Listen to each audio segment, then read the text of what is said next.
I want to start by basically saying I can't talk about your brain without acknowledging that there is some bigger mystery. There is some bigger spiritual thing happening here on the planet. You really can't talk about your brain without acknowledging the fact that you are a consciousness and that every single living being on the planet is a consciousness.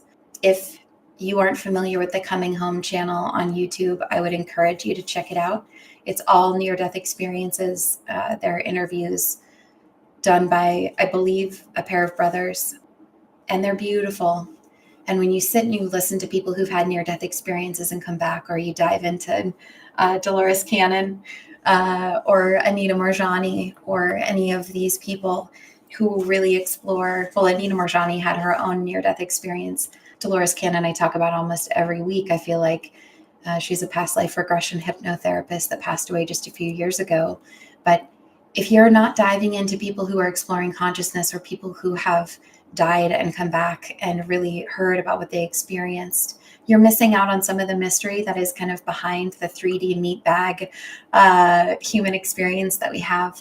And it's very hard for us to actually sink into emotional healing if we can't zoom out to a larger context, because the context that you put your life within informs how you actually arrive to your pain.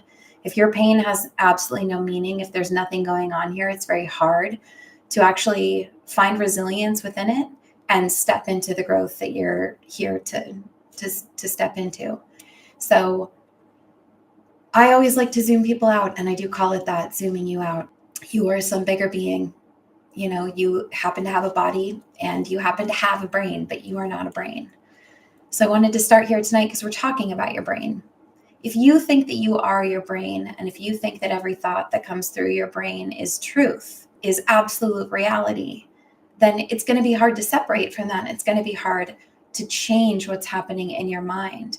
Because if you are your mind, you feel powerless to it because you think it's just who you are. And so what we have to do at the very basic, like the absolute foundation of this work is going, you are something bigger here. You're not your brain, because all of these people who have died and come back, all of these people who have had out-of-body experiences, all of them have an experience that happens while their heart is stopped, while their consciousness is not in their body. And then they come back and they're able to share that. And there are so many commonalities. There is no way that is hallucination. So you are something bigger. You're something bigger than the body that you have and the brain that you have. You are an awareness that is separate from your brain, which is why this idea of the objective observer is a thing. You can step back and give yourself a layer of separation between the thoughts that you're having and you. You can be the observer. So if you can observe your brain, you are not your brain. There's something else going on here.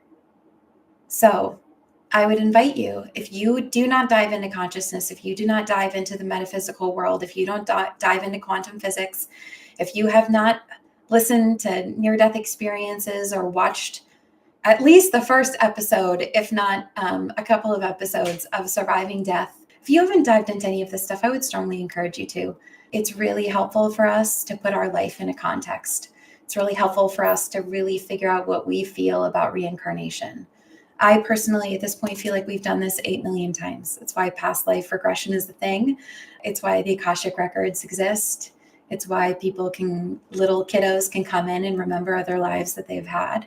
So when we acknowledge this and we put our human experience in a larger context, it means that I, as the human I am, I can go, wow, I'm having an experience that's Claire. And Claire has had other experiences. Rather, I have had other experiences that aren't Claire, that were something else, where I was a different organism, a different human being. I was a different consciousness. And each time that I have been consciousness in a form, I have learned something. I have expanded my consciousness so that the collective consciousness can continue to expand.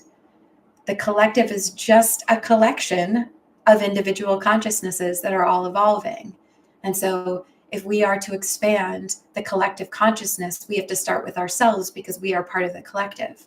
If every single human on the planet was focused on stepping in to greater expansion, holding greater love, holding a wider perspective, human consciousness the collective consciousness would evolve a lot faster. So all you can do is arrive to your own consciousness. It's the only thing you have control over.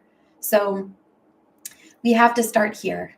There is a context for all of your experiences. There is something bigger happening. You are not your brain. You are a consciousness in a body that has a brain.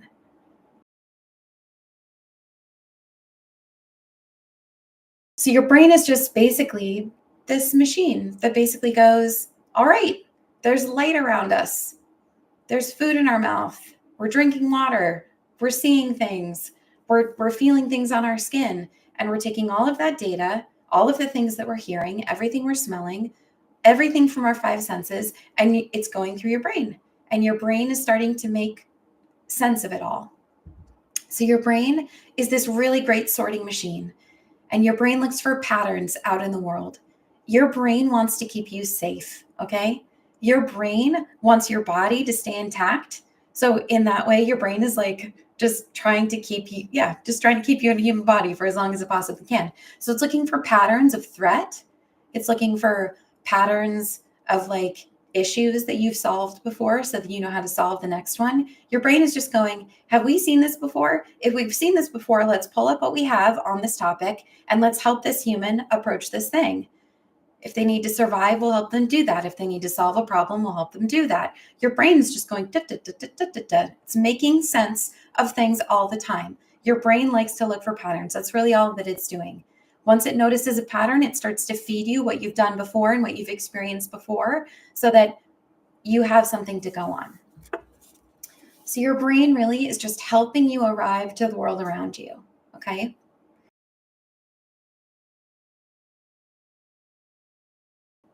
When you come in, when you first incarnate into a body, you are a tiny little human, and your tiny little human brain, for the first 7 years of your life, is in theta brain state for the most part. And theta brain state is the brain state that we pass through when we go into sleep, and we pass through when we come out of sleep. It's the impressionable brain. It's the brain that we go into when we're in lighter hypnosis. Like when you see people like up on stage, like doing stuff, theta can be one of the brain states that they're in. It's very impressionable. So for the first 7 years in that theta brain state, kiddos are just watching all of the humans around them, people. They're just watching, how are people doing? How are people brushing their teeth? How are people eating? How are people interacting with each other? Kiddos are watching emotions. They're feeling their own emotions in a really authentic way, but they're watching the humans around them either feel or not feel.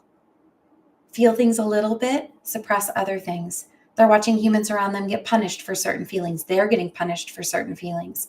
They're getting shamed for certain feelings. They're getting shamed for certain behaviors. And so what starts to happen is that little human being, depending on who they arrive to and what the behavior, the beliefs, and the language, the patterns of being, depending on the ways that the humans around them are living, that little human starts to act like the people around them to fit in to a certain extent. That little human learns how to survive that situation that they're in.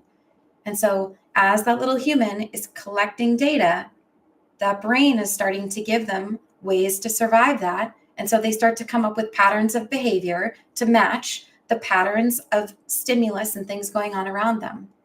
So that means if there's yelling going on around the house a lot of the time, that kiddo, every time there's yelling, that kiddo, depending on their wiring, depending on how safe they feel in their body, depending on how welcome they feel to voice what's going on for them, they learn to either speak up and come to the rescue, or they learn to hide, or they learn to act like nothing's happening, or they learn to just run and leave. They dissociate. Little kiddos just learn how to be with stress. They learn how to be with the people around them. They also learn lovely things, right? Like certain, aspects of their personality are celebrated. And so they, if they're artistic and they have parents that embrace that gets celebrated. Like there are obviously positive things about being a kiddo. Being programmed to believe in yourself is a lovely thing. Being fed beliefs that you can do anything is a lovely thing. But the people around you, they're really feeding you your belief system, and they're putting you in situations where you're just watching, you're seeing how they behave, and you're just kind of going with it. So all of your programming, I'm bringing all of this in because all of your programming comes from the people around you. It comes from the way you're seeing people act, what people are saying to you, how you're being punished or rewarded, and just kind of like how you're watching people. I personally think that the two types of people that we pay the most attention to are the people that we think are really cool, the people we want to be close to, the people who make us feel the best. We really pay attention to them because we want their love. And so we learn how to act in ways that wins us their love. But the other set of people I think we pay a lot of attention to as kids are the people who punish us or have power over us because we don't want to be punished and we don't want power exerted over us. And so we kind of learn how to exist within that so that we don't have those negative experiences. So you're really paying attention to those groups of people, and you're hearing their belief systems, and you're hearing the language they use, and you're watching the way they behave. You're watching the way they emote. You're watching the way they treat the people around them. And your belief system and all of the programs in your head are all formed by all of those experiences. It happens one situation at a time, one moment at a time, 1 hour at a time, 1 day at a time. Over those first 7 years, you're just getting all of these programs, okay? So by the time you're 7, you have like a pretty complete set of dysfunctional things that you're doing and sets of a pretty complete set of like functional things that you're doing. You've got your coping mechanisms, you've got the ways that you escape, you've got the ways that you just try to fit in with the people around you. So as we get older, we think that set of programs, this set of personality traits, be that avoidant or aggressive or arrogant or people pleasing or whatever, we think that the way that we kind of formed and survived everything, we think that it's just kind of the way we are. We feel kind of powerless to it. But the truth is, those programs, they can be changed. But the only way for you to change them is to be aware that you have them and to notice what they are and then be honest with yourself about those programs. So every single person on the planet got a different set of programs depending on who they arrived to. Every person's parents, community, wider extended family, friend group, all of those collections of humans had different dysfunction. They had different life experiences that informed their belief system. They all had different wounding. They all had different strengths, different things they valued. And so each one of us is kind of walking around with our own unique soup of belief systems based on those people. So that's why two people can look at the same situation and think something completely different about it because they have a completely different set of programs. Okay? So I just want to normalize this because every human on the planet has belief systems and things in place that don't work well for them. They're just things you started believing and ways you started acting to just survive your childhood. Everybody has them. Everybody has dysfunctional shit. Everybody has stuff they're not proud of. Everybody has ways that they try to escape. Everybody has emotions they don't want to feel. Everybody struggles in certain situations, okay? And everyone has redeeming qualities. Everyone has really lovely strengths. Everyone has gifts to offer the world. Everyone has beautiful things about their human. And so we are all a walking mix of all of those things.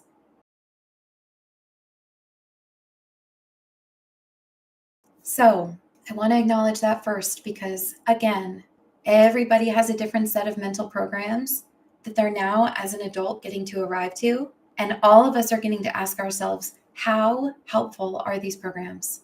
Am I really creating love and connection and safety in my life with the thoughts that I'm having and with the beliefs that I hold?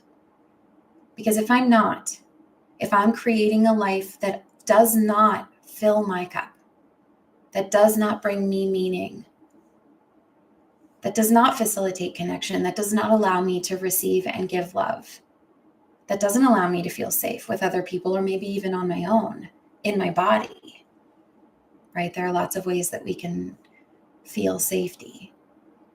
If my life is not creating those things, it's time for me to look at my belief system.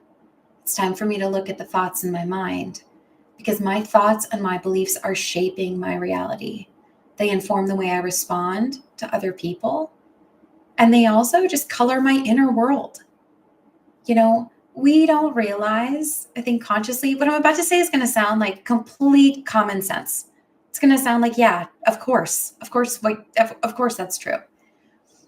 The thoughts that you're having every day, you're bathing in them. And so the thoughts that you're having every day are shaping your inner world. They are shaping whether or not you feel happy or pissed off and resentful. They're shaping whether or not you feel grateful for what you have, or whether you're just noticing the shit that isn't here that you wish was here. Your thoughts are constantly shaping your reality. And so what your brain is paying attention to is either perpetuating stuff that you don't like or creating things that you do like. Okay? It's really important to just really sit with this. Your brain can have any program that you want it to have. It doesn't matter where you're starting. If you're sitting here and you're going, oh gosh, okay, I feed myself negativity all day, that's okay. Don't beat up on yourself about it. It's okay. Whatever set of programming you have, whether you don't believe in yourself or you think that money is evil or you think that other people are not trustworthy or whatever it is, whatever the programs are that are causing friction in your life, whatever the belief systems are, you're not stuck with them, but you need to just start by going, what are my programs? What do I believe about myself? What do I believe about other people? What are the mental programs that I am feeding myself every day? Like, start noticing what your mind is telling you, because your mind and where you're starting from, if you don't acknowledge what your mind is saying to you every day, you can't change it. So this is the visual that I give people, and I'm not the only one who uses this one. I think this is widespread now. But it's this idea that if your mind was a person, you think about just what your mind is commenting on during the day, what it notices about other people, what it notices about you, what it's saying about how people treat you, what it's saying about the world. If you think about that inner monologue that's just constantly kind of low key, just like chatting in the background, if you think about that monologue being a person, an actual human being who is walking around behind you all day and you're hearing that from them, is that human being that's following you around, is that human being someone you would want to be friends with? Is it relaxing to be around that human? When you're having the hardest day, are you going to want to turn around and be with that human and receive a hug and tell them how you're feeling? Are you going to feel safe to say vulnerable stuff? Are you going to feel safe to mess up in front of them? Usually, the answer is no in the beginning when we're just kind of getting to know our minds. No, my inner monologue is not kind. No, it's pretty negative. Yeah, it notices my faults before it notices anything else. And so when you really key into that, and then you remember, oh my gosh, I can change that. I don't have to be stuck with this in here. If I can actually like start to notice what it's saying, and I can go, is this adding to my life or is this making me miserable? And I can just start to check in with what's happening in here during the day. I can start to reshape it. Okay? But you've got to notice that there's stuff going on up here all the time. I have lots of different ways to help people practically build awareness of their brains, and that's not the purpose of this time. The purpose of this time is for us to explore and like really contemplate these topics that I'm bringing in. If you want the specific how-tos and like the nitty-gritty of how we get in there and like actually start to notice the programs and change them, then I would encourage you to schedule a session or join our online community. But for now, I just want to encourage you to really start every day to sit and really think about, okay, I am not my mind, but my mind is constantly going. And I can start to notice what my mind is saying to me all day. And I can start to go, is my brain my friend? Is my brain celebrating me? Is my brain holding me accountable? Is my brain willing to let me feel things when they come up? Is my brain a safe place for me to land? And if the answer is no, then your job is to notice every time that it's mean, every time that it's cold, every time that it's judgmental, every time that it's just creating misery in you, every time it's going out into the future or going over the past. Every single time it's running away with you, you get to go, all right, wow, brain, thank you. Okay. You can laugh at your brain if that's available. And then you get to go, do I want to believe this anymore? Does this help me? Is this allowing me to have the bonds and connections with other humans that I want? And if not, what do I want to believe?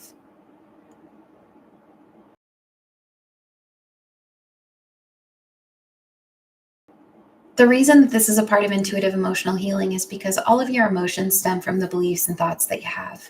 So as you become more aware of your mind, you're going to have feelings that come up. And it's really important to start to notice when you do have feelings. And if you want help learning how to feel those things, I would encourage you to tune back in every week because we'll be talking about that here. But I just want to encourage you to just remember that you are a person. Part of this is that we don't really treat ourselves like people. Our brains objectify us and decide that we're somehow different than the rest of the human population, that we are extra messed up, or we don't deserve to be forgiven, or, we are not worthy of love and belonging. And again, you have to be able to look at those programs and go, is this serving me? Is this helping me create the life that I want? Because if not, first of all, those beliefs didn't come from you, they came from other people. And you are worthy of love and belonging. Brene Brown, who I think I have some of her books back here. I have Daring Greatly. Yeah, and I thought it was just me. I love Brene Brown. Even Brene talks about how the only difference between people who experience love and belonging and those who don't, she calls people who experience love and belonging wholehearted. The only difference between being a wholehearted person and not experiencing love and belonging is just believing that you deserve it.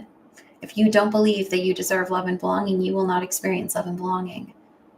That right there, first of all, that comes from Brene Brown's research. She's a researcher. So proof. But it just drives home the point. The contents of your mind matters, and it is malleable. Your brain can be reprogrammed. But you have to start by noticing that you have a brain, that you're not your brain, and you have to start noticing what it's saying to you. My goal for every human being is that we look in the mirror and we recognize that we are also a person, that you are just as worthy as every other human on the planet. And if you are looking in your own eyes every day and you are not seeing a human that you love, you are not seeing a human that you believe in, you're seeing a human that you think is a piece of shit or is not beautiful or is not cool enough or not smart enough or not successful enough. If you're looking in the mirror and you're tearing down the person who's staring back at you, my goal is for all of us to start to recognize that, because that is shaping the way you are experiencing life. And it's also shaping just how you show up to your life. And so it's really, really important for us to just become really aware of what's bouncing around inside of here, because you really can change it. And you can arrive to a place where you have compassion for yourself and you start to feed yourself thoughts and beliefs that feel better, that are also true. This isn't about feeding ourselves nonsense and just pumping ourselves up for no reason. This is about really starting to program your mind to notice what is here instead of what isn't. It's about authentically connecting in with your worthiness, authentically noticing those redeeming qualities, those endearing parts of you, the parts of you that are funny, the parts of you that are kind, the parts of you that are naturally good-natured to other people. You have beautiful parts about you because you're a human in a body. And our brains can get programmed to be eternally deficit focused. And we can also be programmed to skip over difficult stuff. I mean, everybody has different kinds of programming.